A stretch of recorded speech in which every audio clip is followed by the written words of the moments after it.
All right, take one. Algebra, you're up. Today, 12.1, we are solving quadratic equations. So, for the past few chapters, we've been talking about factoring, we've been talking about foiling, we've been talking about taking things that look like this. We've got x squared, bx, so we've got this is our highest power. So, this is the term that we're going to be focusing on. Remember, these are parabolas. So this is what we're going to be focusing on this whole chapter. And you might be thinking, well, we've already done factoring. Correct. Well, we've already done foiling, and yeah, totally. Now we're going to put it together. And remember, I think it was actually these last two last chapter we did radicals. So that's kind of the opposite of anything with an exponent. But this chapter, or rather 2 chapters ago, we were talking about things that had to do with prime answers, because we couldn't just do diamond equations. Yeah, now we're going to learn how to solve that. Okay, so standard form, we're familiar with this. We know what this looks like. We've got a couple properties that we need to cover. The zero product property looks something like this. So if P times Q equals 0, then it's safe to say that either P or Q equals 0, right? Makes sense. So we're going to use this property to solve this guy. So let's say this whole term is P, and this whole term is Q. Well, then one of them is going to equal to 0. So we're going to set each individual term, right? This is P, this is Q. Mind your P's and Q's, kids. And we're going to set them equal to 0, solve for x. So here, we're going to add 5. Here, we're going to subtract 2. We find out that x equals 5 or x equals 2, right? Because it's this or that. So x equals 5 or x equals negative 2.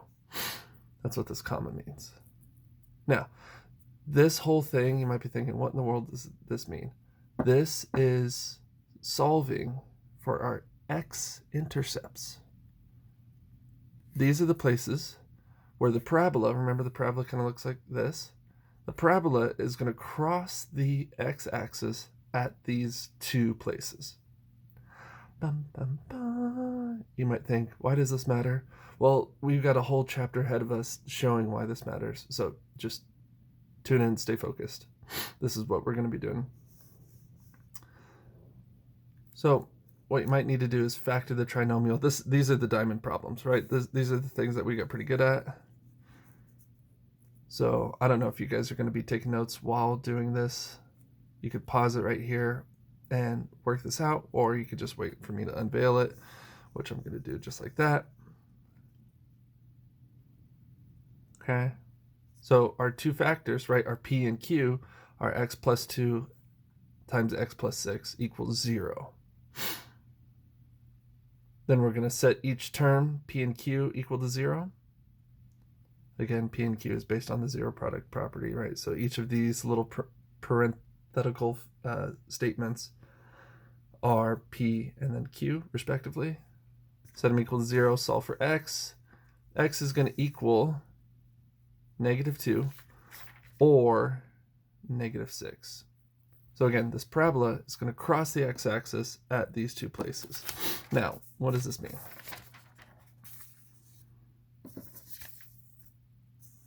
Well, we're going to have a couple options.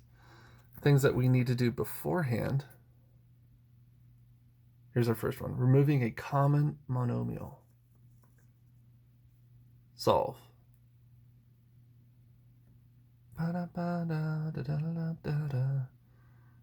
Okay. We could divide 8x out of each of these terms. Now, each of these guys, 8x and x minus 2, are our P and Q. Set them equal to 0.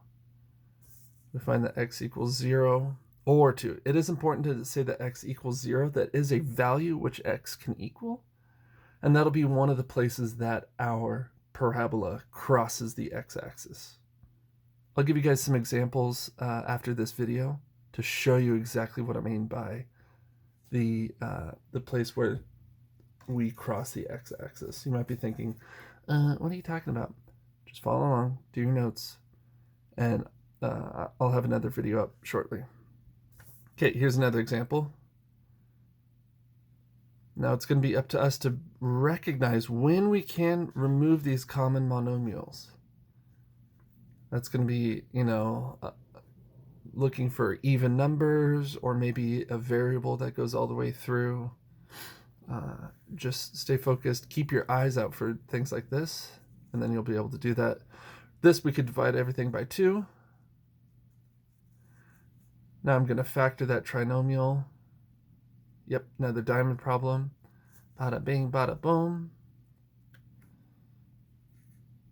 Again, since this would be the AC method, so my coefficient for this x squared is 1. 1 times negative 21. Negative 21. I've got 4 down here. Then I need to figure out what adds together to equal 4, but multiplies together to equal negative 21. These become my 2 factors.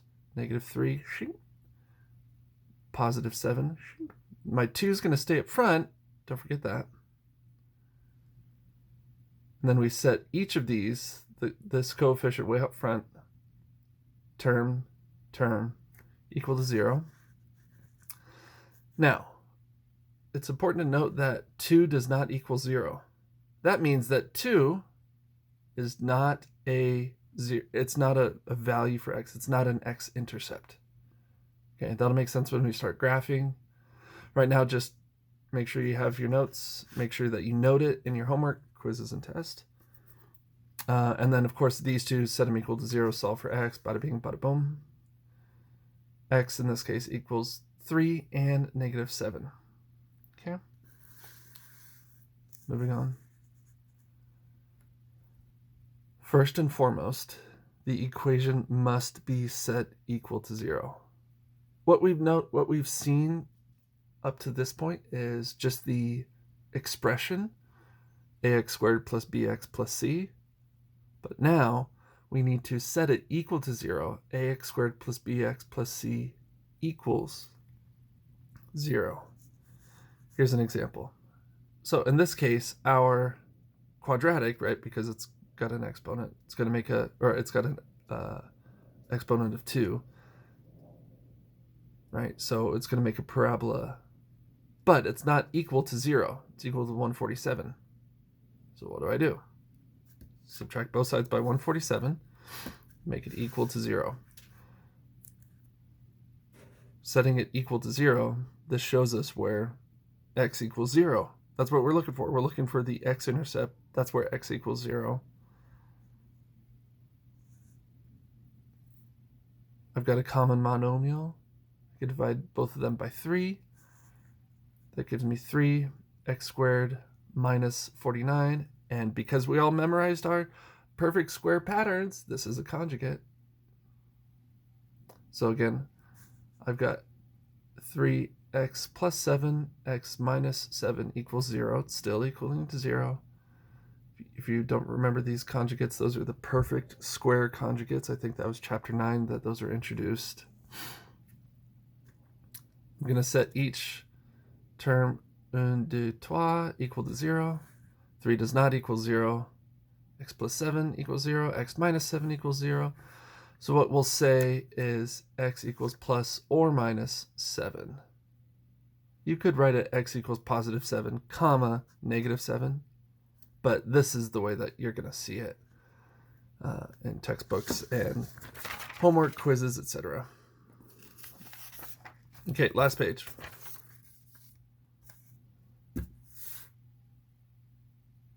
Again, this is our basic, our standard form. Now, one thing that's key to know, and because it's written in the notes, it'll probably be on a quiz, maybe a homework question and or a test. You will always have 2 solutions. It will always cross the x-axis in 2 places. Why, Mr. Bolger? Here's a clue. Look, we've got 2 in our highest power. So we're going to have 2 places that it turns into the or crosses the x-axis. That's kind of just a general rule of thumb. So again, let's solve this. Oh, look at that. Highest power is 3. We're going to have 3 solutions. So what we can do is we could solve. We're going to set this equal to 0, right? That's step 1, right? Because right now it's 4x cubed equals this business. Well, we need to transfer this business to the other side of the equation, so I need to subtract them. Then this side will be equal to 0, just like so. Step 2, remove that common monomial. Not each of these can be divided by 4, but they could each be divided by 2 as far as the numbers go, and they each have an x term, so I'm going to divide the whole thing by 2x. That's going to give me 2x on the outside of 2x squared minus 7x minus 4. And this equals 0. Then we're going to factor this business. Again, my 2x is going to come. It's going to stay out front after we factor all this. Ooh, what a mess. I'm sorry, guys. Yeah. So I've got a -7, a +1, -8, -8 up here. Good gravy. It looks like I didn't know anything when I was doing. Okay. 2x squared minus 8x plus x minus 4. Again, we could take this guy. This is the AC method, right? Because I've got a coefficient that is not +1. I need to take both these terms and plug it back into the original equation. Then I could factor them individually. The inside part needs to be the same, and then the front 2 components come up here. Now, each of these I'm going to set equal to 0. You might be thinking to yourself, oh my goodness, this is so much work. Yes, I understand, but it'll make sense. It'll get easy. Set 2x equal to 0, 2x plus 1 equal to 0, and x minus 4 equal to 0. Now, you might be thinking, Mr. Bolger, we have 3 solutions. That's right. Up here, what it could just as well say is we'll always have at least 2 solutions. We'll always have at least 3 solutions. And this is, well, actually, no, check it out. It is an third power. So it has 3 solutions. 1, 2, 3. All right, guys. Tonight your homework's all on RenWeb. Hope you were able to follow along and get things taken care of lickety split. If you have any questions, please feel free to email me. Love you guys.